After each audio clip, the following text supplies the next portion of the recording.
Hello everyone, welcome to my YouTube channel science का सल।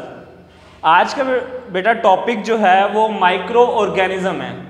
आखिर हम लोगों ने ये अभी तक स्टडी किया है कि दो तरह की चीज़ें होती हैं, एक प्लांट्स और एक एनिमल। प्लांट्स को भी आपने ऑब्जर्व किया है, देखा है, एनिमल्स को भी देखा है। हमारे पास एक थर्ड कैटेगरी और होती है, एक ऐसा किंगडम और है जो बहुत ही छोटा होता है साइज के अंदर, जो हम नेक्ड आई से विजिबल नहीं कर सकते, मतलब उसको देख नहीं सकते। उसको देखने के लिए हमें स्पेशल तरह के इंस्ट्रूमेंट्स की रिक्वायरमेंट होती है। तो उन ऑर्गेनिजम्स को क्या बोलते हैं? Micro organism. जैसे नेम से ही क्लियर है, हमारे पास माइक्रो ऑर्गेनिज्म। ऑर्गेनिज्म के लिए हम जो ऑर्गेनिज्म वर्ड होता है वो किस लिए यूज करते हैं? किसी भी लिविंग थिंग के लिए, किसी भी लिविंग थिंग के लिए हम लोग यूज करते हैं। और माइक्रो मतलब होता है स्मॉल, तो स्मॉल लिविंग थिंग, तो ऐसी लिविंग थिंग जिसको हम नेक्ड आई से नहीं देख पाते, उनको हम माइक्रो ऑर्गेनिज्म कहते हैं।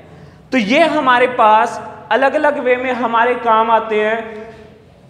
कुछ माइक्रो ऑर्गेनिजम्स ऐसे होते हैं जो हमारे फ्रेंड्स भी हैं, और कुछ माइक्रो ऑर्गेनिजम्स ऐसे होते हैं जो हमारे फो मतलब दुश्मन भी हैं। मतलब उनकी एडवांटेजेस भी हैं और उनकी डिसएडवांटेजेस भी हैं। तो आज के टॉपिक के अंदर हम लोग माइक्रो ऑर्गेनिजम्स के बारे में स्टडी करेंगे कि माइक्रो ऑर्गेनिज्म है क्या, उनको स्टडी करते हैं, कौन स्टडी करता है, क्या उस स्टडी का नाम है, वो कैसे रहते हैं और उनके क्या क्या टाइप हैं, कौन कौन से टाइप हैं, उनके बारे में स्टडी करेंगे। तो चलते हैं सबसे फर्स्ट माइक्रो ऑर्गेनिजम्स के ऊपर।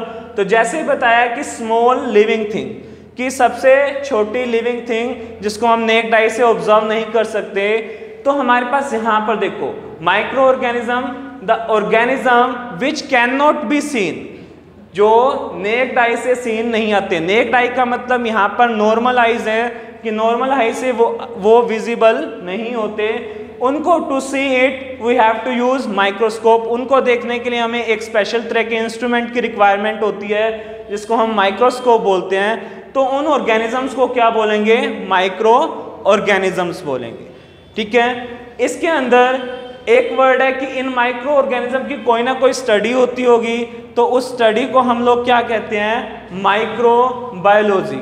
तो ऐसी स्टडी जो माइक्रो ऑर्गेनिजम्स के बारे में रिसर्च करती है, उनके बारे में बताती है कि कौन कौन से तरह के माइक्रो ऑर्गेनिज्म हैं, तो उनको हम क्या बोलते हैं? उस स्टडी को बोलते हैं माइक्रोबायोलॉजी। तो नेक्स्ट है बेटा ये माइक्रोबायोलॉजिस्ट। हमने माइक्रो ऑर्गेनिजम्स के बारे में पढ़ लिया। और माइक्रोबायोलॉजिस्ट क्या होते हैं? तो ऐसे साइंटिस्ट जिन्होंने इन माइक्रो ऑर्गेनिजम्स के बारे में स्टडी की है, उनके बारे में रिसर्च करी है, तो उनको क्या बोलते हैं? माइक्रोबायोलॉजिस्ट। ऐसे ही हमारे एक माइक्रोबायोलॉजिस्ट हैं एडवर्ड जिनर, जिन्होंने सबसे पहले एक स्मॉल पॉक्स नाम की जो डिजीज है उसकी वैक्सीन तैयार की थी, तो एडवर्ड जिनर। ऐसे ही अलेक्जेंडर फ्लेमिंग, उन्होंने हमारे पास एक पेंसिलिन नाम की वैक्सीन तैयार की थी। तो हमारे पास काफ़ी सारे माइक्रोबायोलॉजिस्ट हैं जिसके बारे में ये है कि जो माइक्रो ऑर्गेनिजम्स के बारे में रिसर्च करते हैं। नेक्स्ट जो हमारे पास नेक्स्ट टॉपिक है वो हमारे पास क्या है कि माइक्रो ऑर्गेनिज्म लिव कहाँ करते हैं? तो माइक्रो ऑर्गेनिज्म हर जगह पे लिव करते हैं, चाहे वो एयर है, वाटर है, या लैंड है, soil, hot climate, cold climate, mountains, हर जगह पे वो क्या करेंगे? लिव करेंगे। ऐसी कोई जगह नहीं है कि जहाँ पर माइक्रो ऑर्गेनिजम्स लिव ना करते हों। पर यह है कि माइक्रो ऑर्गेनिजम्स को ग्रो करने के लिए हमारे पास क्या चाहिए? मॉइस्ट एनवायरनमेंट चाहिए। अगर हमारे पास मॉइस्ट एयर है या थोड़ी सी वार्मथ वाली जगह है, तो वहाँ पर माइक्रो ऑर्गेनिज्म बहुत ज़्यादा जल्दी ग्रो करते हैं। ठीक है, इसके अंदर हमारे पास जैसे आप लोग एग्जांपल है कि हम लोग दूध से दही बनाते हैं, मिल्क से कर्ड बनाने में लैक्टोबैसिलस नाम के माइक्रो ऑर्गेनिज्म का यूज़ होता है।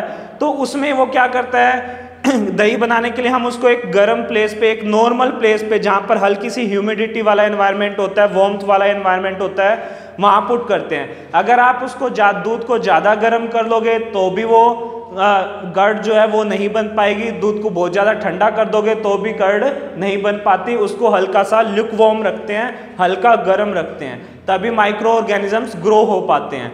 तो माइक्रो ऑर्गेनिज्म हर जगह पे अवेलेबल हैं, पर वो ग्रो कब होते हैं, मल्टीप्लाई कब होते हैं, मोस्ट एनवायरनमेंट में। अब एडवर्स कंडीशन की बात करें, मतलब कि ऐसी कंडीशन जिसमें माइक्रो ऑर्गेनिज्म रिप्रोड्यूस नहीं हो पाते, उस टाइम पे वो अपना सर्वाइव कैसे करते हैं, तो उस कंडीशन में वो मरते नहीं हैं, उनके ऊपर एक लेयर आ जाती है, प्रोटीन रिच लेयर, जिसको हम क्या बोलते हैं, सिस्ट। इसकी कवरिंग हो जाती है, जिसकी वजह से वो अपने आप को क्या कर पाते हैं, सर्वाइव कर सकते हैं। तो नेक्स्ट टॉपिक है बेटा major groups of micro organism. Micro organism के कौन कौन से मेजर ग्रुप होते हैं, तो हमारे पास मेनली 5 मेजर ग्रुप है, जिसमें कि हम माइक्रो ऑर्गेनिज्म के ग्रुप बना देते हैं। इसके आगे भी ग्रुप्स बनेंगे, इसके आगे भी एग्जांपल्स हैं अलग अलग। तो हमारे पास जो मेन ग्रुप माइक्रो ऑर्गेनिज्म को हम डिवाइड करते हैं वो 5 टाइप के हैं। तो सबसे पहले हमारे पास क्या है, बैक्टीरिया। क्या हमारे पास, बैक्टीरिया। जैसे उसके एग्जाम्पल में अभी हमने बताया था कि जो मिल्क से हम जो कर्ड बनाते हैं उसमें कौन सा बैक्टीरिया यूज होता है, लैक्टोबैसिलस। कौन सा बैक्टीरिया यूज होता है, लैक्टोबैसिलस। ऐसे ही सेकंड ग्रुप है वो है एल्गी। एल्गी जो होती है ये यूनिसेलुलर और मल्टी सेलुलर, मतलब इसमें एक सिंगल सेल भी हो सकती है और मल्टी सेलुलर मतलब बहुत सारी सेल भी हो सकती है। मतलब ये हम नेक्ड आई से भी देख सकते हैं और माइक्रोस्कोप की हेल्प से भी देख सकते हैं, जो और ज़्यादा छोटी एल्गी होती हैं। उनमें एग्जांपल है जैसे स्पायरोगायरा। ये जो स्पायरोगायरा है ये एक यूनिसेलुलर एल्गी है, और जो ये क्लाइमेडोमोनास है, तो स्पायरोगायरा हमारे पास मल्टी सेलुलर एल्गी है और क्लाइमेडोमोनास हमारे पास यूनिसेलुलर है। ये यूनिसेलुलर और ये हमारे पास मल्टी। इसको हम नॉर्मल भी देख सकते हैं, इसको देखने के लिए हमें किसकी रिक्वायरमेंट है, माइक्रोस्कोप की रिक्वायरमेंट होगी। नेक्स्ट है प्रोटोजोआ।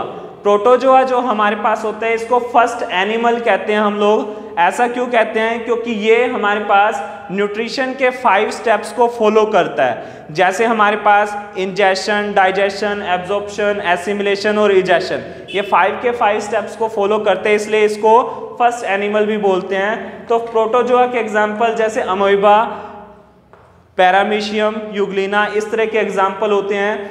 नेक्स्ट जो ग्रुप है वो है हमारे पास फंगस।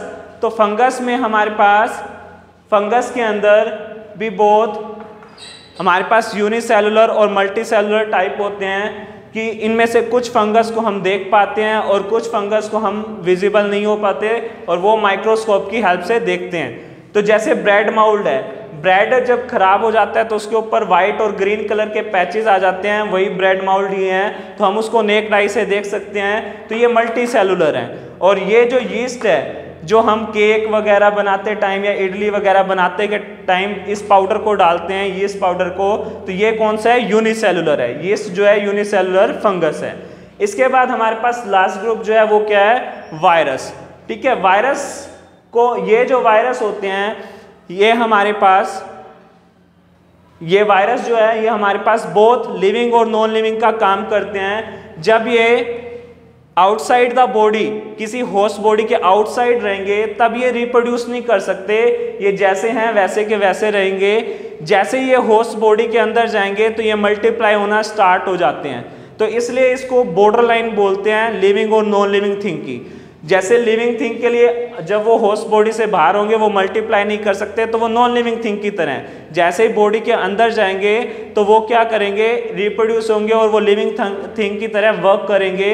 इसलिए हम इसको एक बॉर्डर लाइन में कंसिडर करते हैं कि ये लिविंग भी हैं और ये नॉन लिविंग भी हैं। तो इसके एग्जाम्पल जैसे कोविड-19, कोरोना जो चल रहा है, इसके बाद जो पोलियो वायरस है, ये इसके एग्जाम्पल हैं। तो ये हमारे पास major group of micro organism है। ये 5 तरह के माइक्रो ऑर्गेनिज्म्स है, बैक्टीरिया, एल्गी, प्रोटोजोआ, फंगस और वायरस।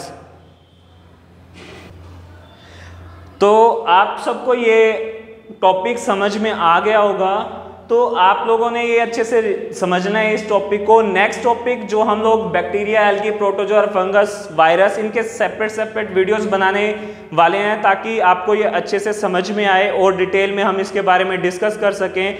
अगर आपको इतने टॉपिक समझ में आया है या कोई क्वेरी है तो आप कमेंट करें और वीडियो को लाइक करें और चैनल को सब्सक्राइब करें। Thank you.